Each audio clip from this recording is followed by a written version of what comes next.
저희 10월 24일부터 26일까지 이강한 형님 모시고 저희 교회에서 복음집회 학교를 했습니다. 늘 많이 전하시고 또 타 교회도 많이 섬겨주시지만 기억해 주셨다가 저희 복음집회 위해서 함께 동역해 주셔서 많은 영혼들이 구원받을 수 있도록 그렇게 기도해 주시면 좋겠습니다. 우리 정연왕 자매님 통해서 대학로 교회나 가끔씩 소식을 가끔씩 듣습니다. 짧은 기간 동안에 큰 성장을 이룬 것에 대해서 참 이렇게 놀라움을 금치 못하겠고, 제적 인원으로 100여 명 정도 모인다고 하면 저희 교회가 한 10년 정도 됐을 때 그리 모였거든요. 지금은 저희 교회 한 20년 정도 됐으니까 참 쉬운 일은 아닙니다. 영혼 한 명 한 명 구원받아서 양육을 이루어서 그들이 하나님 앞에서 영적인 그 책임을 감당하는 그 수준에 이를 때까지 교회를 계속 섬겨간다는 건 참 쉬운 일은 아닌데, 참 열심으로 섬겨가는 이 좋은 소식을 듣고 참 감사가 됩니다. 또 도전도 됩니다. 시편 144편 보시겠습니다.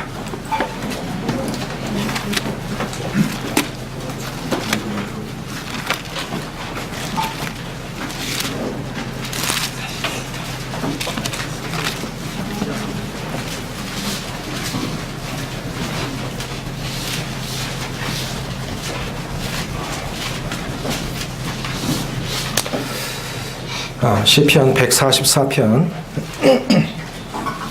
12절부터 15절까지 같이 읽겠습니다. 시작. 우리의 아들들은 어리다가 장성한 나무 같고 우리의 딸들은 궁중의 양식대로 아름답게 다듬은 모퉁이 돌과 같으며 우리의 곳간에는 백곡이 가득하며 우리의 양은 들에서 천천과 만만으로 번성하며 우리의 숫소는 무겁게 실었으며 또 우리를 침노하는 일이나 우리가 나아가 막는 일이 없으며 우리 거리에는 슬피 부르짖음이 없을진데 이러한 백성은 복이 있나니 여호와를 자기 하나님으로 삼는 백성은 복이 있도다. 15절 다시 읽겠습니다. 시작. 이러한 백성은 복이 있나니 여호와를 자기 하나님으로 삼는 백성은 복이 있도다. 어떤 사람들이 복이 있다고요?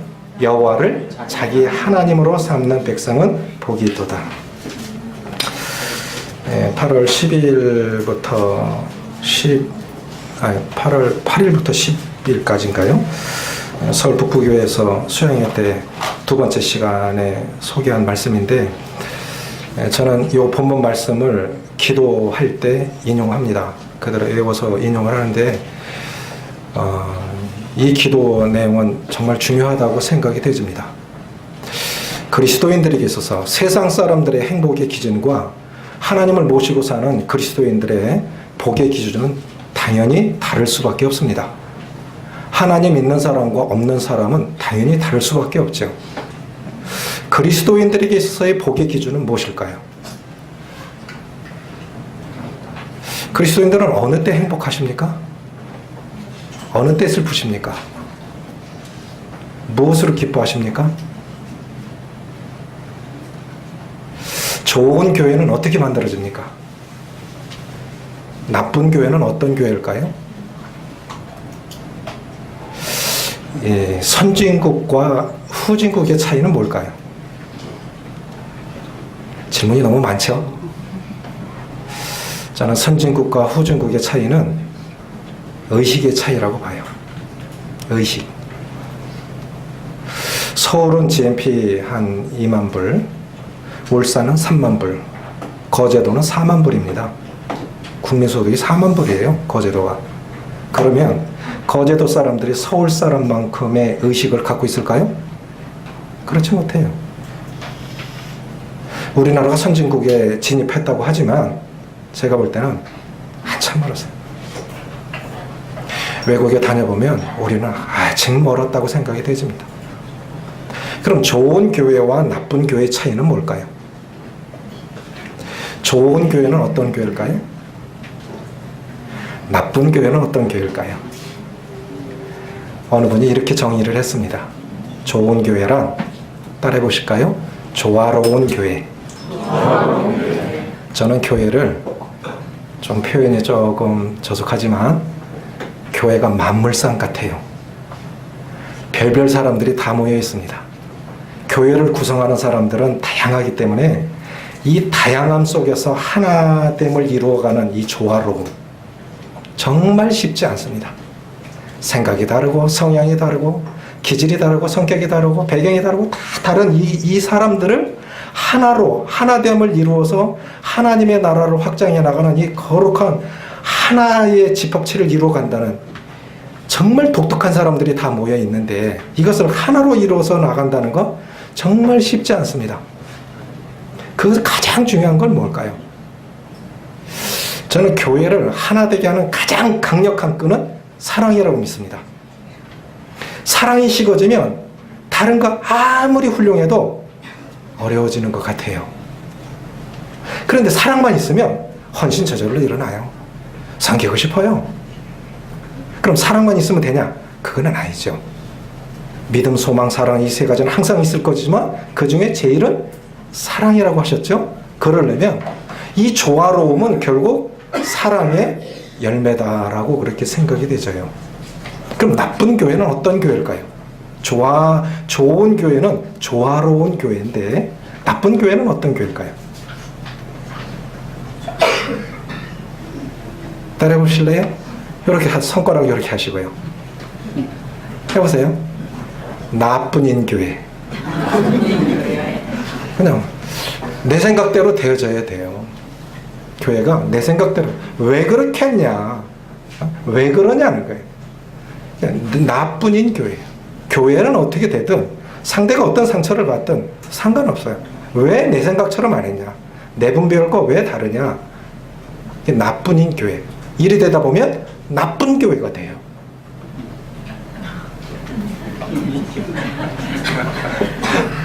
나쁜인 교회가 그렇게 생각을 한다면 정말 나쁜 교회가 되는 거예요. 그런데 좋은 교회는 조화를 이루는 거예요. 제가 가끔씩 이렇게 TV를 보면 어느 분이 아주 훌륭한 분인데 김동길 교수 아시죠? 그분이 이런 말씀을 하셨어요. 내가 유신헌법을 반대해서 감옥에 갇혔지만 내가 박정희 대통령을 존경한다. 역대 대통령들을 다 존경한다. 왜? 그분들이 잘한 것이 있으니까. 감옥에 갇혀서 15년형을 받았는데 음성으로 들려지기를 바람이 휙 불어오는데 그 바람 소리에 섞여서 들려오는 소리가 사랑, 사랑, 사랑 이렇게 들려오더래요. 그래서 사랑만이 남는구나. 사랑만. 그러니까 1년 뒤에 이제 추록을 했는데 그분이 하시는 건 뭐냐면 자기를 그렇게 어렵게 했던 사람들인데도 그 사람이 잘한 것만 기억에 남는데요. 그 사람이 잘한 것만. 우리가요, 사람이 잘해도 다 잘하는 거 아닙니다. 사람이 나쁘다고 해도 다 나쁜 거 아닙니다. 맞습니까? 네. 정도의 차이는 있어요. 정도의 차이는 있지만 사람 좋다고 해도 다 좋은 거 아니에요. 나쁘다고 해도요, 다 나쁜 거 아니에요. 그래서 좋은 것만 기억하면 됩니다. 그러면 조화롭게 하나됨을 이루어서 좋은 교회를 만들어갈 수가 있어요.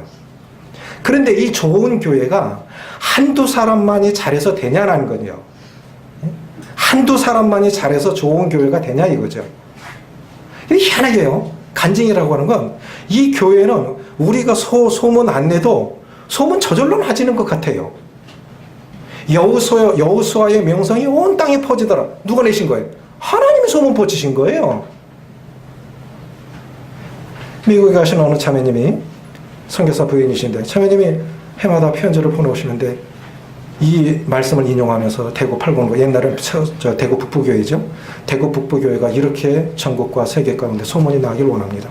제가 굉장히 위로가 됐어요. 소문 나게 하시는 거예요. 좋은 것도 소문이 나고 나쁜 것도 소문이 나겠죠. 그렇죠? 나쁘게 소문나면 그것은 무슨 영혼이 가겠습니까? 자, 그럼 좋은 교회. 그리스도인들에게 있어서의 진정한 복은 무엇이냐? 자, 이 본문은 지금 시편이죠. 시편은 몇 편까지 있습니까? 150편까지 있습니다. 시편 1편의 내용은 뭡니까? 뭐로 시작합니까? 복 있는 사람은 악인의 길을 쫓지 아니하며 죄인의 길을 서지 아니하며 오만한 자의 자리에 앉지 아니하고 오직 여호와 율법을 즐거워하여 그 율법을 주야로 묵상하는 자로다. 저는 시냇가에 나무 심은 나무가 시조를 쫓아 과실을 맺으며. 그게 결국 뭡니까? 복을 노래한 거예요. 시편의 가장 큰 주제 가운데 하나가 복입니다. 복. 자, 그럼 시편을 마무리하면서 시편 1편 누가 진 겁니까? 시편 지금 본문 144편은 누가 진 겁니까? 다윗이에요. 이 시편은 거의 다윗이 진 겁니다. 그러면 이 시편이 복을 노래한 것인데, 복을 이제 시편을 마무리하면서 복을 다시금 재정리한 것이 시편 144편이에요. 진정한 복이 뭐냐? 그리스도인들에게서 진정한 복이 뭐냐는 거예요. 그 첫 번째로 뭘 지금 말씀하고 있습니까? 1절, 12절 시작. 우리의 아들들은 어리다가 창성한 나무 같으며. 근데 보니까 성경이 좀 다른 것 같아요. 좀 다릅니까? 맞습니까? 여기서 지금 누구를 먼저 말씀하고 계십니까? 우리의 아들들을 말하고 있습니다. 그러면 다윗은 왜 여기서 지금 복의 개념을 다시 재정리하면서 아들들을 얘기한 것일까요? 진정한 복이 되려면 자녀 교육이 제대로 돼야 된다. 보십시오. 압살롬이 암놈을 죽입니다. 압살롬의 반역으로 나라가 둘로 나뉘어서 피비린내 나는 수많은 사람이 죽고, 왕의 자리는 하나인데 왕자들은 많으니까 왕자의 난이 일어나잖아요. 다윗의 아들 4명이 죽어요. 무엇보다도 자, 우리 마음이 평안하기 위해서는 영혼이 평안해야 됩니다. 영혼이 평안하려면 영혼의 근거지인 가정과 교회가 평안해야 됩니다. 맞습니까? 세상에서는 고통스럽고 영혼이 갈급하고 힘들지라도 교회 안에 와서 세상에서, 비록 세상에서 아무리 힘들고 고통스러울지라도 영혼이 갈급할지라도 교회에 와서 선포되는 말씀을 통해서 영혼이 치료받고 회복받고 드려지는 예배와 감사를 통해서 나누는 이 삶의 교제를 통해서 회복받고 치유받는다면 성도들은 밖에 나가서 거뜬히 살아갈 수 있습니다. 맞습니까? 그런데 교회 안에서 힘들다, 가정 안에서 힘들다, 그러면 부모가 불화하면 자녀는 밖으로 돌 수밖에 없어요. 장로들이 불화하면 성도들은 밖으로 돌 수밖에 없습니다. 왜 여기서 첫 번째를 행복의 기준, 이러한 사람들은, 이러한 백성은 복이 있나니 여호와를 자기 하나님으로 삼는 백성은 복이 있도다. 다윗은 여기서 복의 개념을 재정리하면서 진정한 복이 뭐냐라는 그 첫 번째 조건으로 아들들의 성장을 말씀한 것일까요? 우리의 아들들은 어리다가 장성한 나무 같으며. 이건 다윗 자신이 경험한 것이라고 봅니다. 우리의 아들. 자, 아들들에게 어떤 피로가 주어졌습니까? 우리의 아들들은 뭐라고요? 어리다가 장성한 나무 같으며. 그런데요, 우리가 말씀을 문자 그대로, 물론 성경 해석하는 원칙에 수많은 방법이 있을 수 있겠지만 첫 번째로는 문자 그대로 이해하고 해석할 필요가 있습니다. 그러면 우리의 아들들은 어리다가 장성한 나무 같으며 라는 말씀을 문자 그대로 해석한다면 남자들은 기질적으로 어린 마음이 있어요. 우리의 아들들은 어리다가 장성한 나무 같아요. 제가 봐도 그래요. 저 자신을 봐도. 여자들은요, 그렇게 애 낳는 것이 거의, 여자들이 옛날에 어른들 보면요, 벗어놓은 신을 다시 한번 쳐다봤다고 하죠. 내가 애 낳고 다시 이 신을 신을 수 있을까? 상고가 그만큼 컸던 거예요. 그런데 여자들은 애를 낳아도 별거 없이 그냥 애 낳고 막 일하는데, 남자들은 조금만 아프면 어디 아파. 나이 먹어도 나 좀 봐줘. 남자들은 기질적으로 어린 마음이 있어요. 기질적으로. 그러니까 남자들의 필요는 무엇이 주어졌습니까? 우리의 아들들은 어리다가 장성한 나무 같으며. 장성해야 쓰임받을 수 있어요. 어린 사람은 쓰임받을 수 없습니다. 그리고 고린도서 13장에 보면 사도 바울도 내가 어렸을 때는 말하는 것이 어린아이 같고 생각하는 것이 어린아이 같고 깨닫는 것이 어린아이와 같다가 장성한 사람이 되어서는 어린아이의 일을 버렸노라. 어른이 됐는데도 말을 그렇게 하면 되나? 어른의 말 한마디가 얼마나 중요한데, 어른이 말 한마디 잘못해갖고 자녀들 불화시키고, 똑같은 며느리들인데도 둘째 며느리 칭찬하고 모시고 있는 큰 며느리는 밉다 그리고. 그러면 누가 지금 갈라놓는 거예요? 시어머니 말 한마디가 그냥 가족 어렵게 만드는 거예요. 이거 왜 그렇게 하느냐 이거죠. 아들들에게 주어진 필요는 무엇입니까? 우리 아들들은 어리다가 장성한 나무 같으며 남자들은 성장해야 됩니다. 그래서 남자는 부모를 떠나 이렇게 독립해서 어른이 돼서 한 집에 두 머리가 있으면 괴물이죠. 안 되는 거죠. 늘 싸우고. 그러니까 나가서 머리가 되라 이런 거죠. 그런데 이 남자를 남자 되게 만드는 것은 결국 뭐냐? 여자인 것 같아요. 자, 남자들에게 주어진 필요는 무엇입니까? 장성한, 성장하라 이거죠. 그래서 누가복음 2장 찾지 않습니다. 누가복음 2장 52절에 보면 예수는 그 지혜와 그 키가 자라가며 하나님과 사람들에게 사랑스러워 가시더라. 더 사랑스러워 가시더라. 얼마만큼 잘하고 계십니까? 얼마만큼 잘하셨습니까? 예배는 얼마만큼 더 성숙하셨습니까? 인격은 얼마만큼 더 성숙하셨습니까? 루즈벨트가 죽었을 때 베개 밑에 책이 들어있었다 이거예요. 그는 죽는 순간까지 책을 봤다는 거죠. 죽는 순간까지 성장해야 되지 않겠습니까? 예수는 그 지혜와 정신적으로 성장해야 됩니다. 그 키와 육체적으로. 예수는 그 지혜와 그 키가 자라가며 하나님과 사람들에게 더 사랑스러워 가시더라. 하나님과, 이건 영적인 성장이죠. 사람들에게, 사회적으로도 성장해야 되죠. 그 다음에 주어진 것이, 그래서 행복의 기준 첫 번째는 아들들이 성장해야 돼요. 아들들. 딸들이 아무리 성장하면 뭡니까? 결국은 집안의 대표, 교회 대표는 아들들인데 아들들이 성장해야 되죠. 두 번째로 주어진 필요는 딸들입니다. 12절 중반절에 나와 있습니까? 우리의 딸들은, 시작, 우리의 딸들은 궁전의 양식대로 아름답게 다듬은 모퉁이 돌과 같으며. 그러면 우리의 딸들에게 주어진 필요는 무엇입니까? 연단입니다. 연단. 우리의 딸들은 궁중의 식양대로, 이게 궁중의 식양이 결국은 하나님의 말씀의 기준 속에서 연단되어질. 그리스도인들은 세상법에 능가하는 하늘법에 따라 사는 사람들이죠. 그렇죠? 하늘법의 그 기준에 따라 우리의 딸들이 연단이 되어져야 되는데, 이 창세기 3장에 보면 아담과 하와가 범죄하고 난 후에 여자에게 너는 남편을 사모할 것이며 했을 때 이 사모라고 하는 말이요, 된장 보글보글 찢어놓고 남편 퇴근하기를 바라는 그 사모가 아니에요. 남자를 좌지우지하려고 하는, 남자를 주관하려고 하는 욕망, 이거예요. 이게 저주입니다. 남편을 사모할 것이며. 보십시오. 남자는 목적이고 여자는 필요입니다. 돕는 배필. 그래, 창조 목적상, 창조 질서상 남자가 먼저인데 여자가 남자를 주관하려고 하는 거, 이게 저주란 말이에요. 이 자체가 저주라고요. 그러니까 노를 씌우는 거예요. 씌워놓으면 뭐예요? 복종을 안 하는데. 나이 먹으면 점점 더 하죠. 남자는 점점 애가 돼가고 여자는 점점 드셔지고, 그리고 남자는 자기가 어려지는 줄도 모르고 여자는 자기가 드셔지는 줄도 몰라요. 거칠어지는 거죠. 그런데요, 남자를 세우는 것은 여자입니다. 우리 상형문자 한번 해보면 이렇게 쓰죠. 사람 인자를 제 편에서 보면 이렇게 쓰죠. 그렇죠? 요게 남자고 요게 여자예요.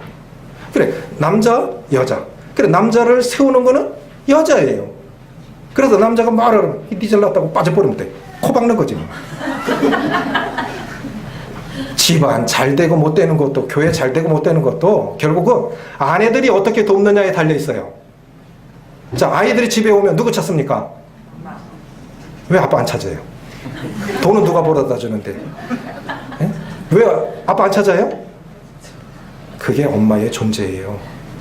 그게 여자의 존재라고요. 그만큼 중요한 거예요. 아이들에게 있어서의 엄마의 존재, 가정에 있어서의 여자의 존재가 그거예요.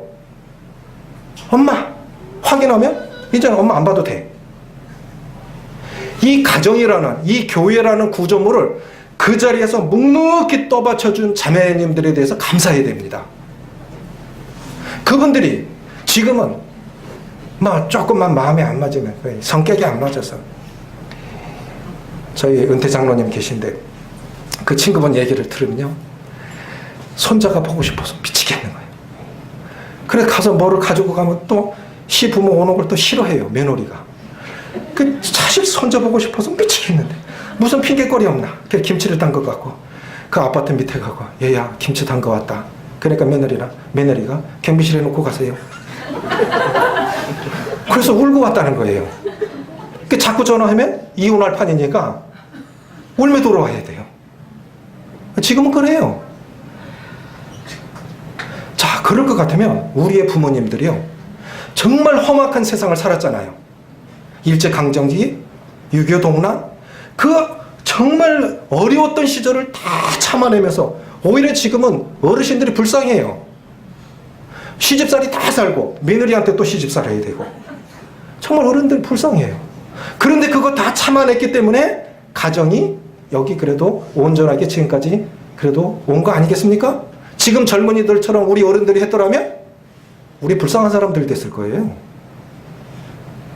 그러니까 이 아내들의 역할은 참 중요한데, 그것은 뭐냐면 연단이 되어져서 이 가정의 책임, 또 나 한 사람이 죽어 지내면서 연단되면서 이 가정이 세워질 수 있다면, 교회가 세워질 수 있다면, 그것이 내 위치라면, 그것이 하나님의 부르심의 자리라면 기꺼이 십자가를 지고 그리로 들어가는, 그래서 가정과 교회와 국가가 서온 것이 아닌가 하는 그런 생각을 해보게 됩니다. 그런데 남자를 세우는 건 여자입니다. 저는 그렇게 생각을 해요. 우리 형제님들은 동의 안 하실는지 모르지만 저는요, 자매님들의 영성이 남편들의 영성보다 낫지 않으면 남편을 세울 수가 없어요. 연단이 되어져서 말은 없지만 영적인 그러한 성숙은 아내들이 더 뛰어나야 됩니다. 그래야 남편을 세울 수가 있어요. 아내들이 더 뛰어나지 않으면 남편을 세울 수가 없어요. 그런데 문제 있는 가정, 문제 있는 교회 속에 들어가 보면 형제님들은 단순해가지고요, 교회에서도 주님 섬겨 가다 보면 형제들끼리, 장로들끼리 부딪힐 수 있죠. 그런데요, 아내들끼리 교제가 잘 돼요. 그러면 장로들끼리 부딪혀도 얼마 안 가요. 다 풀어져요. 그런데 거기에 자매들이 한몫했다, 정말 오래 갑니다. 해결 안 돼요. 남자들 별거 아니에요. 별거 아니에요. 그만큼 자매들이 중요해요. 자매들이 틀어졌다, 그럼 정말 힘들어요. 남자는 두 여자에 의해서 하나님의 은혜로, 근본적으로는 하나님의 은혜로, 하나님의 은혜와 두 여자에 의해서 남자는 만들어지는 것 같아요. 두 여자가 누구겠습니까? 어머니와 아내. 아내들 잘 아십니까? 그 남편은, 그래서 잠언 31장에 보면 현숙한 여인은 남편을 어디 앉히죠? 성문에 앉히죠. 그렇죠? 그 성숙하니까 그렇게 세워가는 거 아니겠습니까? 아내들은 연단이 되어져야 됩니다. 잠잠하고, 그 있는 것 자체로 말이 많아서가 아닌 것 같아요. 그런데 여자는 이 출가하기 전에 다스려져야 될 것 같아요. 우리가 옛말에 보면요, 장모 보고 장가 간다라는 말이 있어요. 우리 에스겔서 말씀에도 있죠. 그 어미가 어떠하면 그 딸도 그러하니라. 그 어머니 보면 그 딸이 보이는 거예요. 잘 가르쳐야 돼요. 우리 자녀들 잘 가르쳐야 됩니다. 그 남의 집에 가서 그 집을 세우기도 하고 무너뜨리기도 하고, 결국 내 딸이 그렇게 할 수 있는 거거든요. 그런 면에서 우리 딸들 잘 가르쳐야 돼요. 이건 가정적으로 보면 그래요. 그럼 교회적으로는 어떻겠습니까? 우리 잘 배워야 되겠죠? 그렇죠? 그래 쓰임받는 교회가 되려면 행복의 기준, 그리스도인들에게 있어서 진정한 행복의 기준은 쓰임받는 자녀들로 성장하는 겁니다. 우리가 내 나이가 어느 나이에 이르렀든지 상관없이 우리는 계속 성장할 수 있습니다. 그렇죠?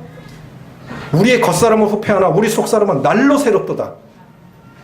제가 저희 교회는 대구문화예술회관 국장님이 계세요. 관장님 바로 밑에죠.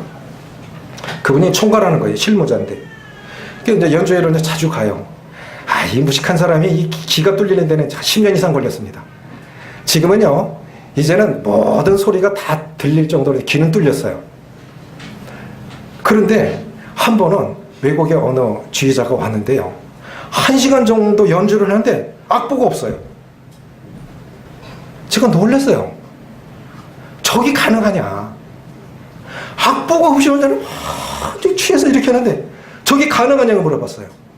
그러니까 그 형제님 하시는 말씀이 저런 분들이 세계에 꽤 있습니다. 그러면 그분은 그렇게 되기까지 그 경지에 이르기까지 얼마나 노력을 했겠습니까? 안 그렇겠습니까? 완전히 내 거로 소화하기 위해서 얼마나 노력했겠습니까? 70대 노인이 계속 바이올린을 타요. 왜 지금도 하십니까? 내가 지금도 실력이 늘고 있거든. 늘고 있거든. 우리 겉사람은 후패나 우리 속은 날로 새롭도다. 이게 우리 소망 아닙니까? 그래서 우리가 어제보다는 오늘이 낫고 오늘보다는 내일이 나은 그렇게 성장해야 교회가 행복한 것이고 그렇게 쓰임받는 나 자신이 그렇게 영적인 일에 복음에 쓰임받을 때 그게 행복 아니겠습니까? 맞죠?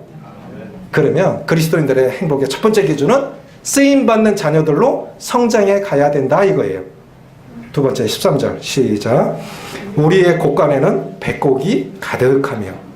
두 번째는 뭐냐면 그리스도인들에게서 두 번째 그 행복의 기준이 뭐냐? 다양한 은사 활용과 선교하는 교회입니다. 우리의 곳간에는 백곡이 가득하며 우리의 양은 들에서 천천과 만만으로 번성하며. 대학로 교회는 열심히 복음 전하고 외국인에게도 전하고 참 잘하시는 이러한 소식을 듣습니다. 저는 생명의 유일한 특징이 성장이라고 봅니다. 생명의 유일한 특징은 성장입니다. 죽은 자는 성장하지 못합니다. 저는 새벽기도 가면 한 7시 정도까지 신방도 다니고 뭐 이렇게 하다가 이제 집에 오는데 교회에서 이렇게 운동을 때로는 겨울에는 하고 와요. 여름에는 안 하는데.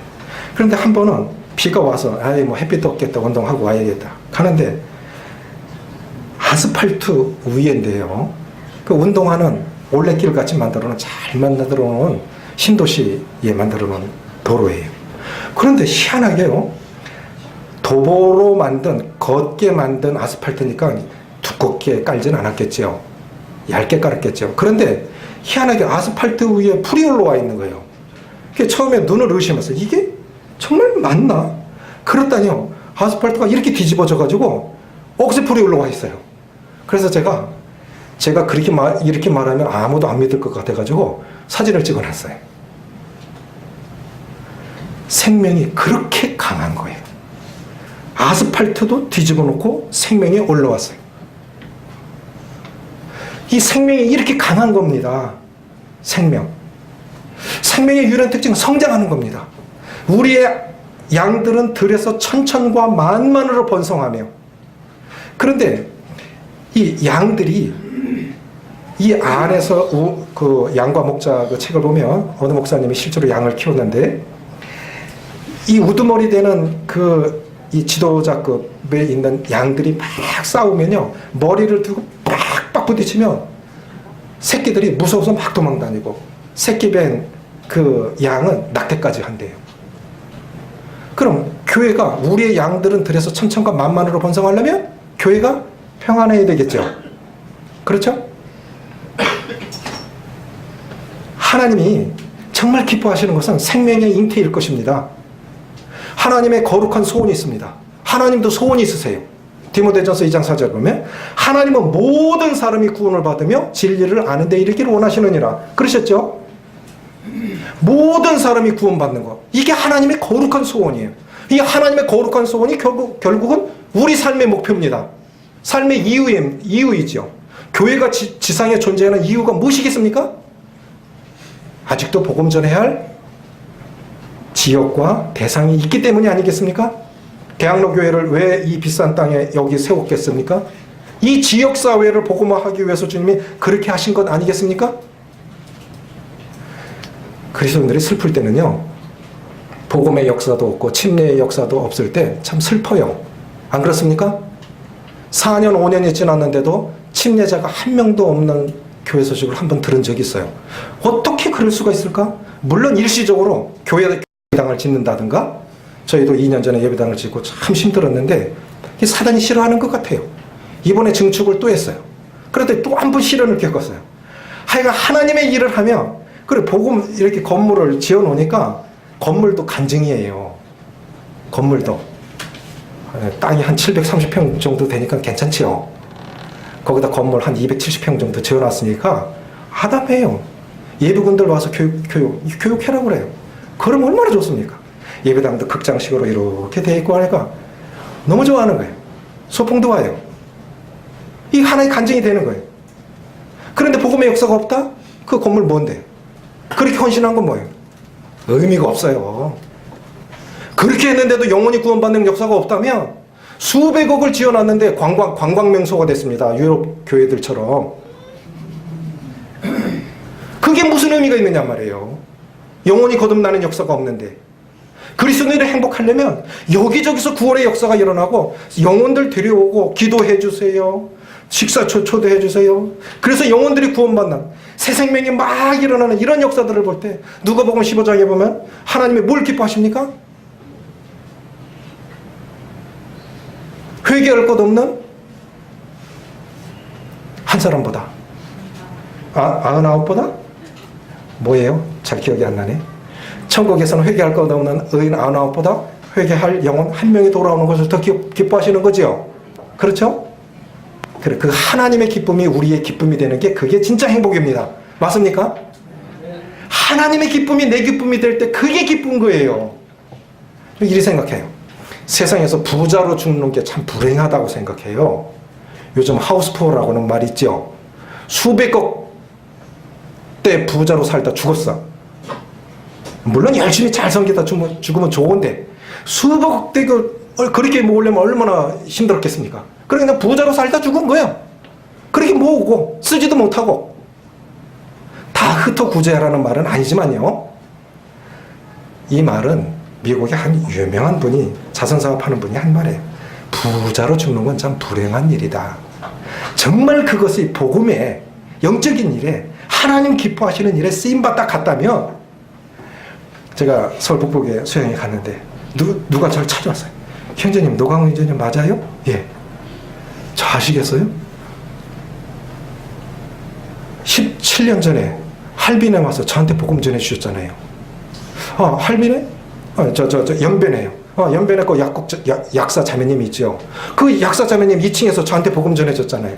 어떻게 전해줬는데요? 제 얘가 복음 전한 예화를 얘기를 하면서 형제님 그때 저에게 복음 전해주셨잖아요. 그러면 지금 서울국에 있고 훈련원까지 나오고 지금 다시 중국에 들어갔어요. 저는 완전히 잊어버리고 살았거든요. 이분이 저를 찾아오신 거예요. 천국에 갔는데 나는 기억도 못했는데 그분이 형제님이 저한테 복음 전해주셨잖아요. 그래서 제가 여기 왔어요. 형제님 그때 그 물질로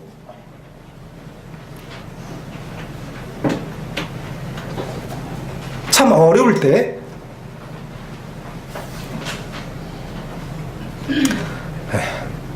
저를 돕지 않았습니까?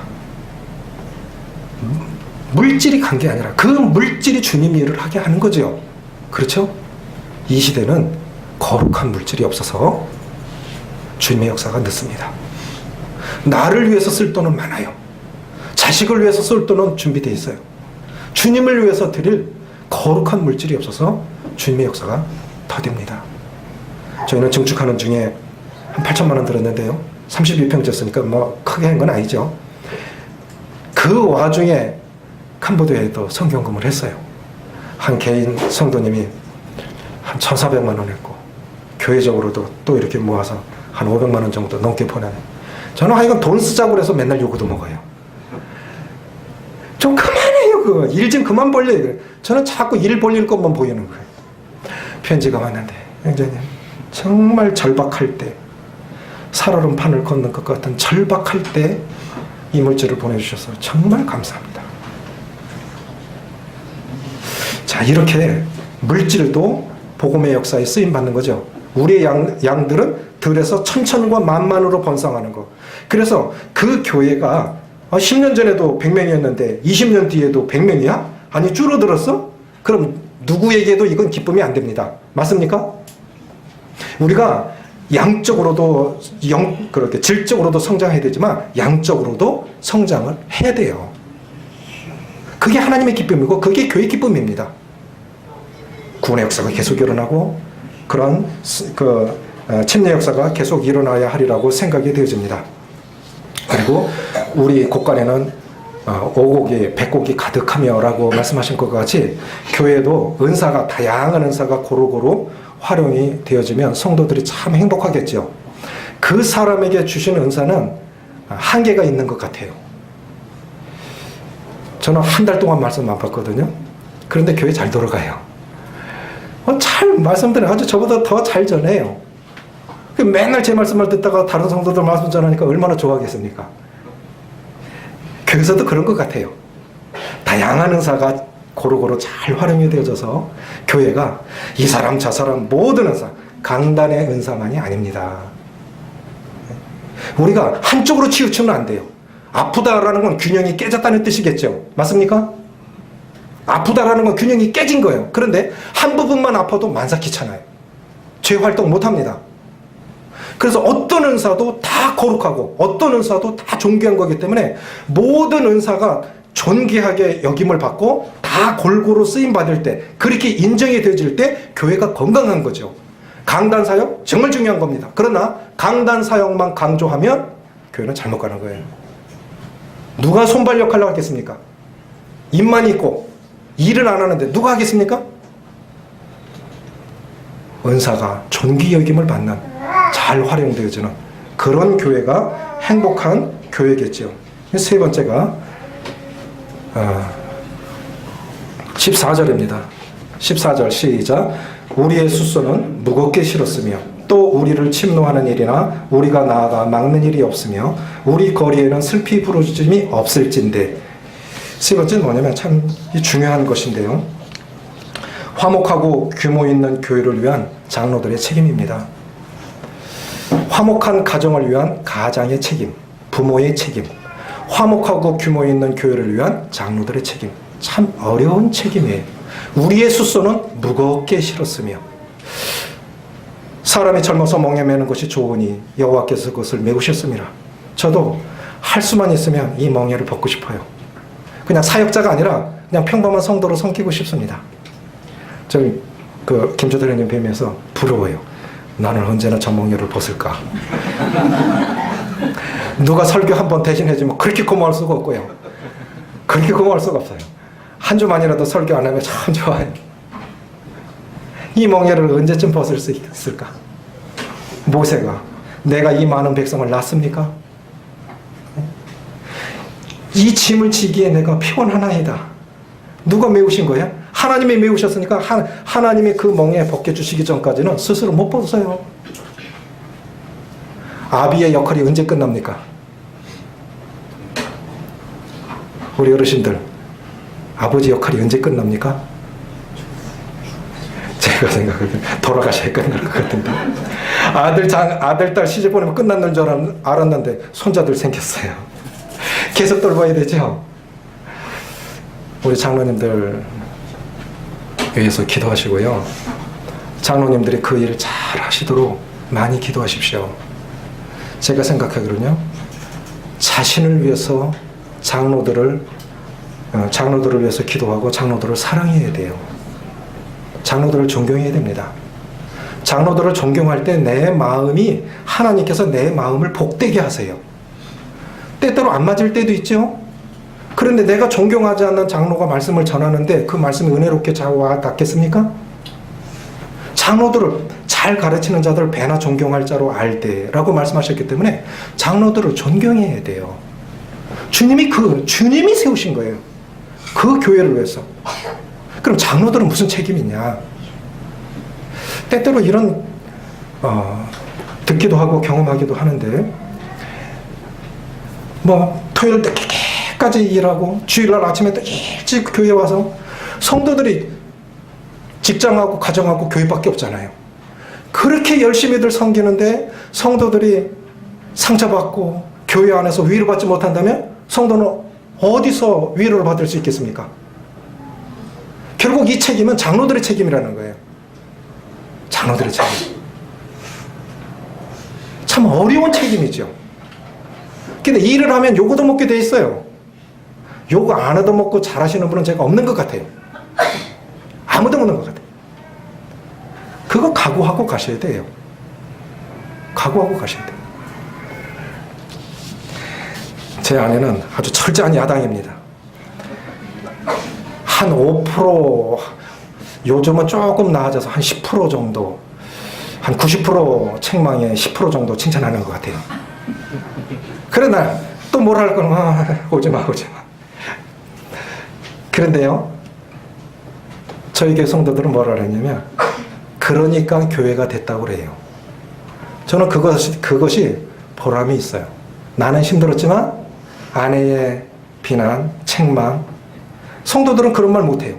근데 성도들이 못하는 소리, 제 집 사람이 저에게 성도가 잘못해도 제가 잘못했다고 그래요. 그래서 어떤 때는 억울하죠. 그래도 그거 다 얻어먹고, 그러니까 저는 늘 잘못하는 사람이에요. 근데 성도들은 뭐라니까? 그러니까 교회가 됐다고 그래요. 그래서 저는 보람이 있어요. 아, 그래. 한 사람이 차라리 마음이 상하고 그래서 교회가 됐다면 그거 참 좋은 거지. 그런데 장로들이요, 자기 자존심 지키고 자기 체면 지키고 그러려고 그러면 교회 어려워요. 프랑스에 한 유명한 지도자가 있었습니다. 드골이라고 생각이 되시는데, 그분이 베르사유 궁전에 들어가면서 문 딱 닫으면서, 나는 임기 동안에 감옥에 갇힌 사람이다. 나는 프랑스를 위해서 임기 동안에 살아야 하는 종이다. 그런 말을 했어요. 그래서 내가 그 분을 참 존경합니다. 지도자가 된 이상 나는 이 나라 종이다. 궁전에 들어온 게 아니라 나는 감옥에 갇힌 거다. 나는 이제 이 나라 백성을 위해서 임기 동안 살아야 할 종이다. 그러고 나온 거예요. 그런데 이것이 참 쉽지가 않죠. 부모 노릇하기도 얼마나 힘듭니까? 장로 노릇하기도 얼마나 힘듭니까? 서로 존중히 여기는 마음이 참 필요하다 생각이 되어지고, 고린도후서 10장 10절에 보면요, 사도에 표된 것은 참음과 표적과 기사와 능력을 행한 것이라 했는데, 사도에 표된 것 첫 번째가 뭐냐면, 사도가 뭐냐, 지도자가 뭐냐 했을 때 참음인 것 같아요. 참음. 사도에 표된 것은 참음과 표적. 우리는 그분 통해서 이만한 역사가 일어났어? 능력 있는 분이야. 말씀 좋아. 아닌 것 같아요. 제가 보기로는 먼저를 뭘 말씀하셨냐? 참음이에요. 사도에 표된 것은 참음과 표적과 기사와 능력을 행한 것이라. 능력 뒤에 나와요. 부모도 그런 것 같아요. 부모도 점점 연세 드셔서 이제 부모가 조부모가 되면 점점 말씀이 없으세요. 저희 교회에서 가장 존경하는 분은 저희 장모님이세요. 제가 아니에요. 제 아내와 저희 처형조차도 저희 교회에서 가장 존경하는 분으로 꼽아요. 그럼 저희 장모님이 말씀 잘하시냐? 우리 장모님은 특징이 있어요. 미소가 아주 만불짜리 미소를 아주 온유하게 웃음 짓고 말이 없으세요. 말이 없어요. 그래도 성도들이 존경하는 거예요. 말이 없어요. 그런데 이번에 프란체스코 교황 다녀갔죠? 그렇죠? 그분이 한 말이 있어요. 뒷말만 하지 않아도 성인이 된다 했습니다. 뒷말이 무엇이겠습니까? 비난이에요. 비난만 하지 않아도 성인이 된다.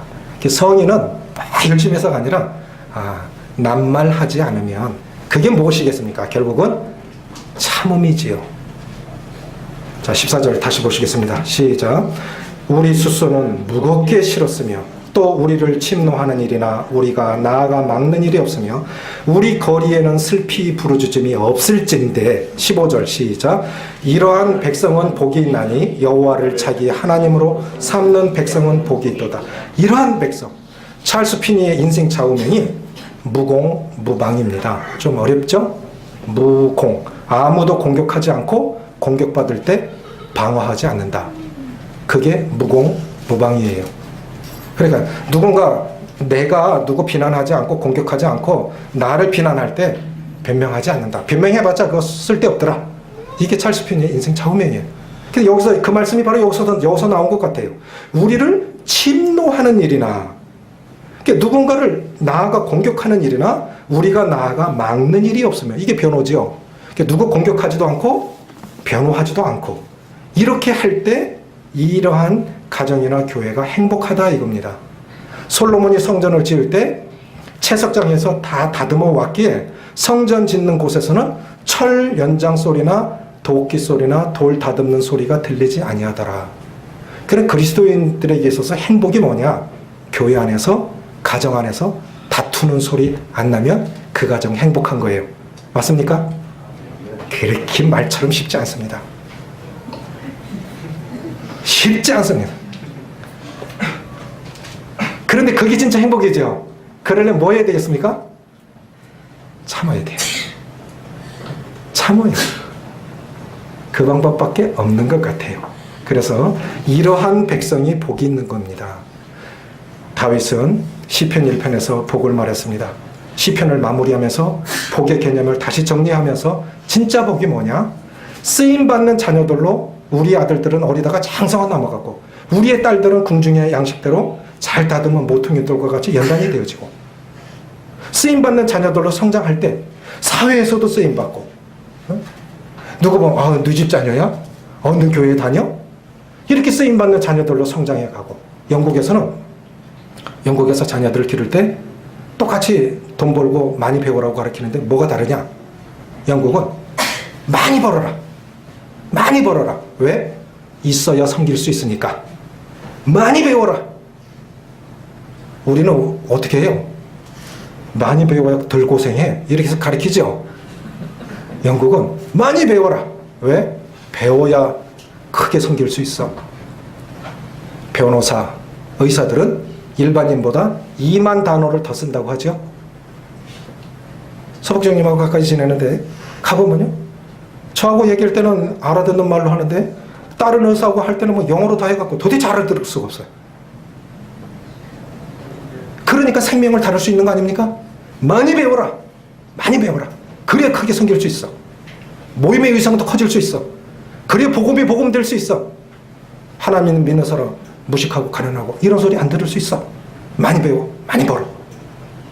우리의 자녀들 어리다가 장성한 나무로 성장하고, 또 우리의 딸들은 궁중 양식대로 잘 다듬은 연단된 그런 딸들이 되고, 그래서 쓰임받는 자녀들이 될 때 그것이 복이라는 거죠.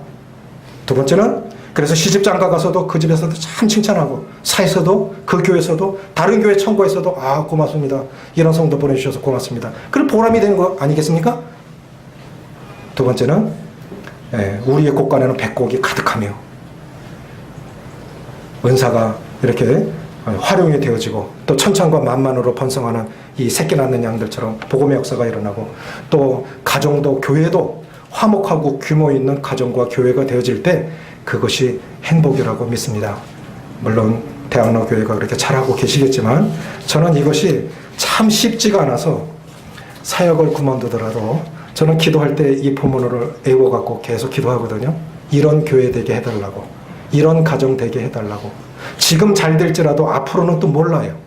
그래서 주님 오시는 날까지 계속 이런 복을 누리고 살고 싶습니다 라고 그렇게 기도하고 싶습니다.